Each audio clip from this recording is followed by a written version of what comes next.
দুপুর সবাইকে। আশা করি সবাই খুব ভালো আছেন। আজকে এখান থেকেই আমাদের ব্লগটা শুরু হলো। নতুন ব্লগে সবাইকে স্বাগত। এখন বাজে 2টো, স্নান টান হয়ে গেছে, দেখেই বুঝতে পারছেন। রান্নাও হয়ে গেছে, এবার খেতে বসার পালা। পুজো টুজো করে খেতে বসবো। তো চলুন তার আগে দেখাই আজকে লাঞ্চে কি মেনু হয়েছে। লাঞ্চ মেনুতে আজকে এই যে মুসুর ডাল পেঁপে দিয়ে, খুবই অল্প করেছি যেহেতু দুজন খাবো। আর এটা হচ্ছে ঢেঁড়স সেদ্ধ, আর এটা পুঁই শাকের চচ্চড়ি, এটাও নিরামিষ করে করেছি, কোনো পেঁয়াজ রসুন কিচ্ছু দেওয়া নেই। আর এখানে এই চিংড়ি মাছটা করেছি, এটা ডবকা করেছি যেমনি করে ভাতে করে, কাঁচা পেঁয়াজ কাঁচা লঙ্কা কাঁচা টমেটো সব দিয়ে তেল নুন হলুদ সব কিছু দিয়ে আর ভাপে সেদ্ধ করেছি। যেহেতু গরমকাল সেহেতু আশা করি এটা খেতে খুব ভালো লাগবে। আর এটা হচ্ছে আমড়ার চাটনি।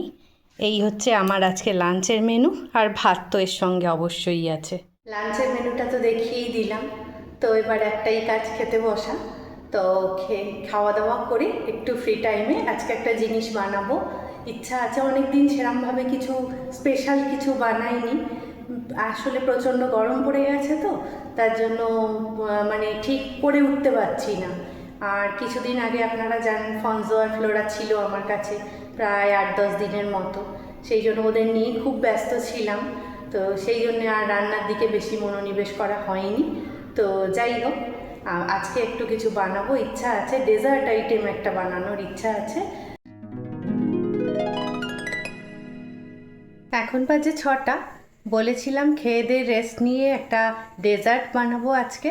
তো একটু দেরি হয়ে গেল, একটু বেশি দেরি হয়ে গেল। কিছু টুকটাক কাজ ছিল, সেগুলো সেরে সন্ধে দিয়ে চাটা খেয়ে তারপরে শুরু করলাম মানে নতুন কিছু বানাতে। নতুন ঠিক নয়, মানে সময়োপযোগী কিছু একটা ডেজার্ট বানাতে। তো চলুন দেখাই তার জন্য কি কি উপকরণ লাগছে। প্রথমেই লাগছে দুধ। এই যে আমি 500 দুধ নিয়ে নিয়েছি, হাফ লিটার। আর একটু কাস্টার্ড পাউডার, আর এখানে আম। আর এটা হচ্ছে গোবিন্দভোগ চাল, যে চালে আপনারা পায়েস করেন, 100 গ্রাম চাল। এটা 2-3 ঘন্টা আগে ভিজিয়ে রেখেছিলাম।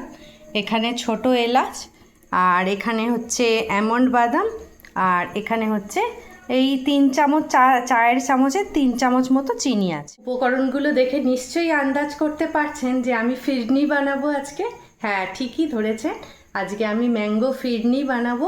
যেহেতু এখন আমের সিজন, ফিরনি নিশ্চয়ই সবাই প্রায়ই খান, খেতে খুবই ভালো লাগে, খুবই অত্যন্ত সুস্বাদু।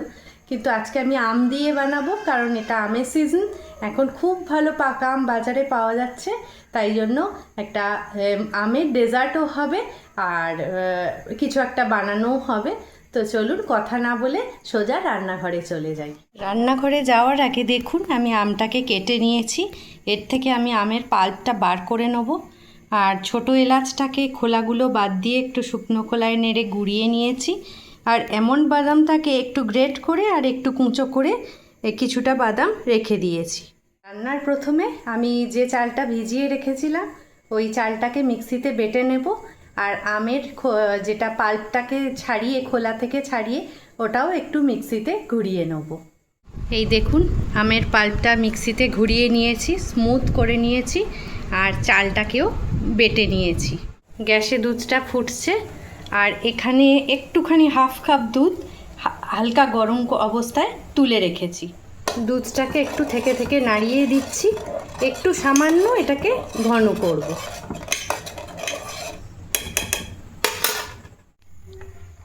মিনিট 5 দুধটা ফুটে গেছে, বেশ একটু ঘন হয়ে এসছে। এইবার এটাতে চিনিটা মিশিয়ে দেবো।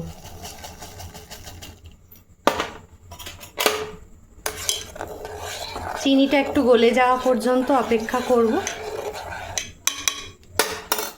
এইবার ফিরনিটা টেস্ট বাড়ানোর জন্য এর মধ্যে ঢেলে দিলাম 1 চামচ ঠান্ডা দুধে, একটু কুসুম কুসুম দুধে 1 চামচ কর্নফ্লাওয়ার বা কাস্টার্ড পাউডার আপনারা গুলে রাখবেন, সেইটা এর সাথে মিশিয়ে দেবেন। চালের গুঁড়িটা যখন সুন্দরভাবে মিশে যাবে তখন এই কর্নফ্লাওয়ার বা কাস্টার্ড পাউডার দিলে বেশি ভালো হবে, ওইটা ভালো করে মিশিয়ে দেবেন। আমার ডেজার্টটা অলমোস্ট তৈরি হয়ে এসছে। এইবার এতে ম্যাঙ্গো পাল্পটা দিয়ে দিলাম, দিয়ে এটা দিয়েও বেশ অনেকক্ষণ নাড়াবো যতক্ষণ না সুন্দরভাবে দুধের সাথে মিশে যায়। এটা দুধটা বুঝতেই পারছেন অনেকটা ঘন হয়ে গেছে, তাই একটু ধৈর্য ধরে সব দুধের সঙ্গে ভালোভাবে আমের পাল্পটাকে মিশিয়ে দিতে হবে। এটা অলমোস্ট তৈরি হয়ে গেছে। এইবার একটু স্বাদ বাড়ানোর জন্য এতে এলাচ গুঁড়োটা রেখেছিলাম, ওইটা ওপর থেকে একটু ছড়িয়ে দেবো। এবার একটু হালকা করে নেড়ে নিই। আমি কিন্তু এখন গ্যাসটা বন্ধ করে দিয়েছি।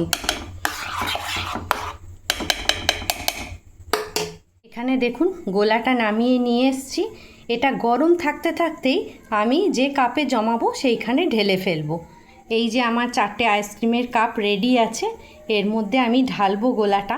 আমার দুধের গোলাটা একটু গরম গরম থাকা অবস্থাতেই আইসক্রিমের কাপগুলোর মধ্যে ঢেলে দেব, কারণ এতে তো চালের গুঁড়ি আছে, আবার কাস্টার্ড পাউডারও আছে। যদি বেশি ঠান্ডা করি তাহলে এটা জমে যাবে, তখন ঢালতে খুব অসুবিধা হবে। তাই জন্য একটু গরম গরম থাকা অবস্থাতেই আইসক্রিমের কাপগুলোর মধ্যে ঢেলে আর বেশ কিছুক্ষণের জন্য ফ্রিজে জমতে দেব। আইসক্রিমের কাপে আমি ঢেলে ফেলেছি গোলাটা। তার উপরে আমি এই যে আমন্ড বাদামের কুচিগুলো আর যেগুলো গ্রেট করে রেখেছিলাম ওইগুলো ওপর থেকে একটু ছড়িয়ে দিয়েছি। এইবার আমি 2-3 ঘন্টার জন্য ফ্রিজে এগুলোকে জমতে দেবো। প্রায় 3 ঘন্টা হয়ে গেছে। দেখুন এই ফিরনিগুলো বেশ ঠান্ডাও হয়ে গেছে আর একটু জমে সুন্দর সেট হয়ে গেছে। এবার খেয়ে দেখতে হবে যে জিনিসটা খেতে কীরকম লাগছে। তো ফিরনিগুলো তো আপনাদের দেখালাম, খুব সুন্দরভাবে জমে সেট হয়ে গেছে। তো এইবার আমি খাবো, খেয়ে আপনাদের জানাবো যে খেতে কেমন লাগছে। এই যে একটা কৌটো আমি বার করে নিয়েছি, এবার খেয়ে দেখি যে কেমন হয়েছে।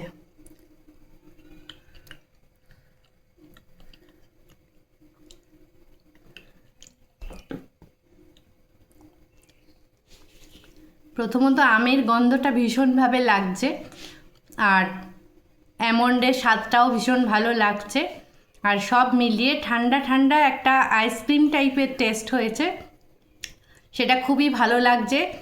কাস্টার্ড আপনারা জেনারেলি খেয়ে থাকেন, তো কাস্টার্ডের মতোই কিছুটা বলতে পারেন, তবে এটা আরেকটু ডিফারেন্ট টেস্টটা লাগছে, যেহেতু কাস্টার্ডের মতো অতটা জমেনি এটা, তাই জন্য খেতে একটু ডিফারেন্ট লাগছে।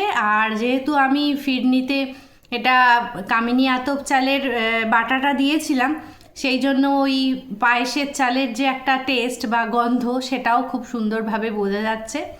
ওভারঅল সত্যি বেশ ভালো লাগছে। এরকম ঘরোয়া পদ্ধতিতে যদি আমের পাল্প দিয়ে আপনারা ফিরনি তৈরি করে রাখেন, কোনো ছোটোখাটো অনুষ্ঠানে বা এমনিও যদি তৈরি করে রাখেন, এখন গরমকাল, যে কোনো চেনা পরিচিত বা আত্মীয় স্বজন এলে 1 কাপ চায়ের বদলে যদি একটু 1 বাটি এরকম ফিরনি দেন, তাহলে সবাই বেশ খুশিই হবে। তো যাই হোক, এই ছিল আজকের ভিডিও। তো ফিরনিটা কেমন লাগলো অবশ্যই সবাই আমাকে কমেন্ট বক্সে লিখে জানাবেন। আজকের ভিডিওটা তাহলে এখানেই শেষ করছি। পরবর্তী নতুন ভিডিওয় খুব তাড়াতাড়ি দেখা হয়ে যাবে। আর আজকের ভিডিওটা যদি আপনাদের ভালো লেগে থাকে তাহলে অবশ্যই লাইক, কমেন্ট, শেয়ার করতে ভুলবেন না। আর যদি খুব ভালো লেগে থাকে তাহলে আমাদের চ্যানেলটাকে সাবস্ক্রাইব করে আমাদের পাশে থাকবেন। তো এখনকার জন্য তাহলে আসি, আবার পরবর্তী ভিডিওয় দেখা হয়ে যাবে। ততক্ষণের জন্য বন্ধুত্বের দাবি নিয়ে সবাই আপনারা খুব ভালো থাকুন, সুস্থ থাকুন আর আনন্দে থাকুন। নমস্কার।